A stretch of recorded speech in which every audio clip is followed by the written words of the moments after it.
Hello everyone, my name is Yatin Gupta and I welcome you all to my channel Double E Concepts। तो voltage और and reactive power control topic के अंदर हमने compensation techniques start किया था, जिसके अंदर प्रीवियस लेक्चर में मैंने आपको बताया था कि एक सिंपल आर लोड के केस में एक पूरे नेटवर्क को जो कि अनकम्पनसेटेड होता है उसे किस तरीके से कंपनसेट किया जाता है, कौन सा कंपनसेटिंग एलिमेंट हम वहाँ पर कनेक्ट करते हैं और किस तरीके से हम ये कैलकुलेट करते हैं कि कितने कंपनसेटिंग वॉट्स या कितनी कंपनसेटिंग रिएक्टिव पावर उसको रिक्वायर्ड है और उस हिसाब से हम वो कंपनसेटर लोड साइड पे कनेक्ट करते हैं। ठीक है, तो आज के लेक्चर में मैं डिस्कस करूँगा compensation of a network which is having an R L load. ठीक है, तो इस केस में लोड साइड पे कनेक्टेड जो एलिमेंट होंगे वो होगा एक resistive element along with an inductive element, so it's an R L load. Okay, तो शुरू करते हैं आज के लेक्चर को। So let us first talk about the uncompensated network. तो ये जो नेटवर्क आप यहाँ पर देख रहे हैं, पहले इसके बारे में डिस्कस कर लेते हैं। तो सेंडिंग एंड का वोल्टेज है V S at an angle delta, receiving end पर वोल्टेज है 1 at an angle 0 degrees which is at the reference. Okay, transmission line का जो रिएक्टेंस वैल्यू है वो है J 0.6। रिसीविंग एंड पे जो एक्टिव पावर पहुंच रही है, जो रिसीव हो रही है, that is equal to 1 per unit. तो एक इन्फॉर्मेशन तो मुझे यहाँ से ये मिल गया। दूसरी चीज़, जो पावर फैक्टर है लोड साइड का which is an R L load, उस पावर फैक्टर की वैल्यू है 0.75 which is lagging in nature. तो ये दो इन्फॉर्मेशन मुझे यहाँ पर मिल रही हैं।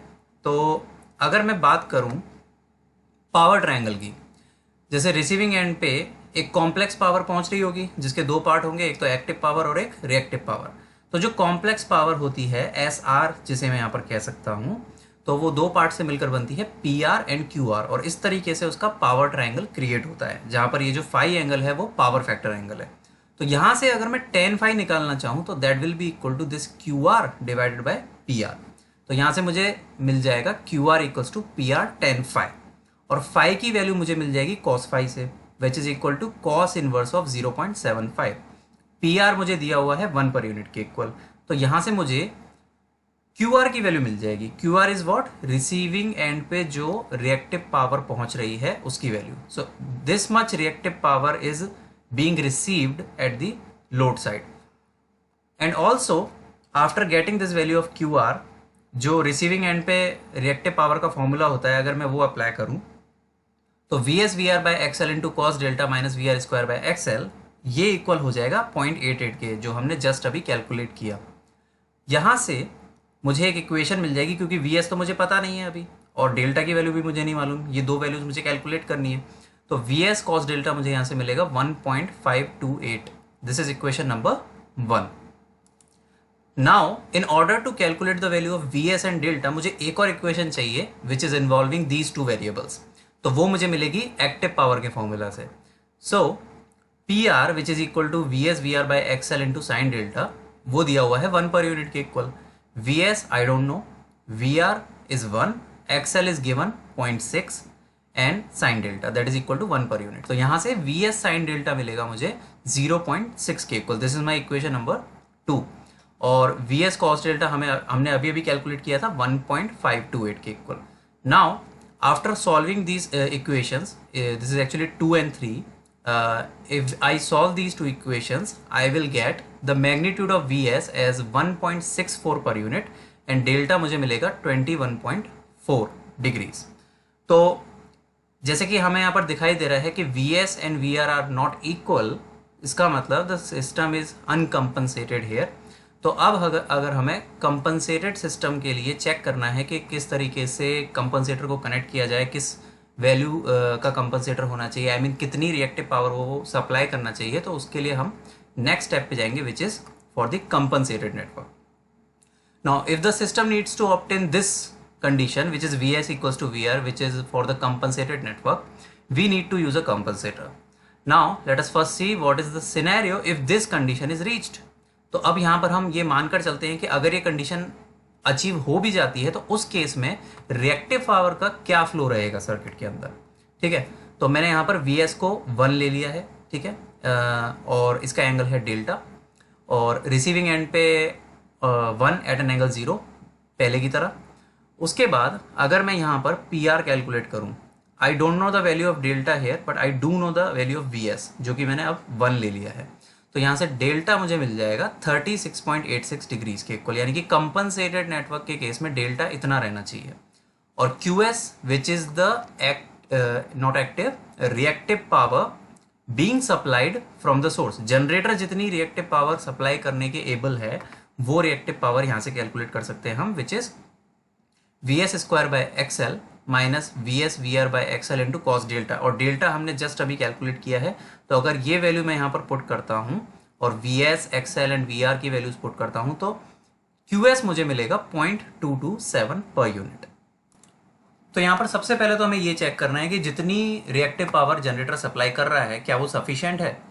क्यू एस है 0.227 के इक्वल, और अभी हमने कैलकुलेट किया था प्रीवियसली क्यू आर की वैल्यू 0.88।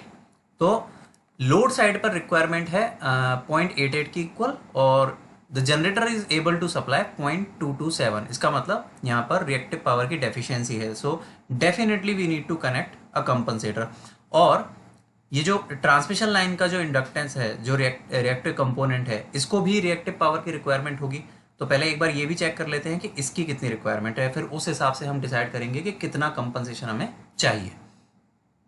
ओके, तो इसके लिए इस पर्टिकुलर J.6 वैल्यू का जो यहाँ पर रिएक्टिव एलिमेंट है, इसको कितनी रिएक्टिव पावर की रिक्वायरमेंट होगी वो कैलकुलेट करने के लिए हम सबसे पहले करंट कैलकुलेट करेंगे।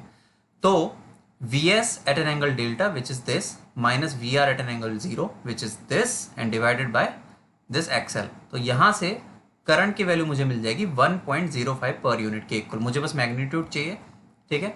तो इतने मैग्नीट्यूड का करंट इस लाइन में फ्लो कर रहा है, तो रिक्वायरमेंट ऑफ रिएक्टिव पावर कितनी होगी, Q transmission line will be equal to I square into XL। और जब ये वैल्यूज आप यहाँ पुट करोगे, करंट हमें यहाँ से मिल गया and 0.6 is the XL value, तो Q transmission line is equal to 0.6615 per unit. तो इतनी रिक्वायरमेंट है इस ट्रांसमिशन लाइन के रिएक्टिव कंपोनेंट की, इतना रिएक्टिव पावर इसको रिक्वायर्ड है, ठीक है।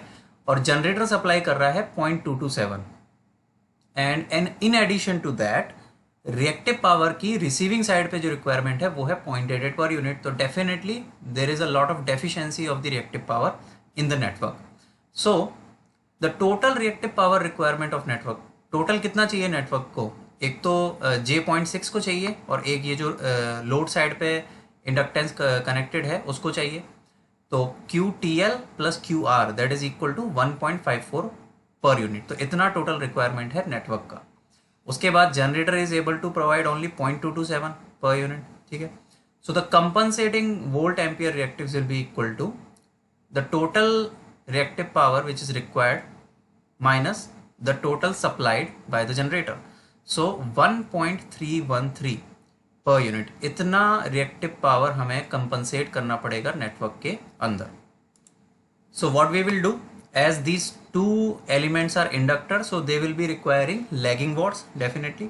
तो lagging watts supply कौन करता है, कैपेसिटर करता है। तो we will connect a capacitor here। तो अब इस फिगर को डिस्कस करते हैं। The required reactive power for this particular reactive component is 0.6615, ठीक है। जनरेटर सप्लाई कर रहा था 0.227, तो उसने ये पूरा इसको सप्लाई कर दिया, ठीक है। उसके बाद इसकी रिमेनिंग रिक्वायरमेंट कितनी रही, तो 0.6615 माइनस 0.227, तो उसकी रिमेनिंग रिक्वायरमेंट हो जाएगी 0.4345, ठीक है। और उसके साथ साथ जो रिसीविंग एंड पे लोड कनेक्टेड है उसकी भी रिएक्टिव पावर की रिक्वायरमेंट है विच इज 0.88, ठीक है। तो एक तो ये रिक्वायरमेंट फुलफिल करनी है और एक जो रिमेनिंग रिक्वायरमेंट है इस इंडक्टिव एलिमेंट की वो हमें फुलफिल करनी है। तो दोनों का एडिशन हो जाएगा 1.313 and which is supplied by this capacitor, जो कि आप देख सकते हैं जो फ्लो मैंने यहाँ पर दिखा हुआ है, supplied is going to this transmission line and the compensating is going to the load as well as to the transmission line. जो भी रिमेनिंग है वो ट्रांसमिशन लाइन का इस कैपेसिटर से सप्लाई हो जाएगा। So two cases of the compensating networks और we can say two cases of the load types are covered until now। एक और केस यहाँ पर बाकी है जिसमें हम डिस्कस करेंगे कि अगर लोड साइड पे एक आरसी लोड कनेक्टेड हो तो उस केस में किस तरीके से कंपनसेशन परफॉर्म किया जाता है. Okay, so thank you very much guys. I will see you in the next one. Thank you very much.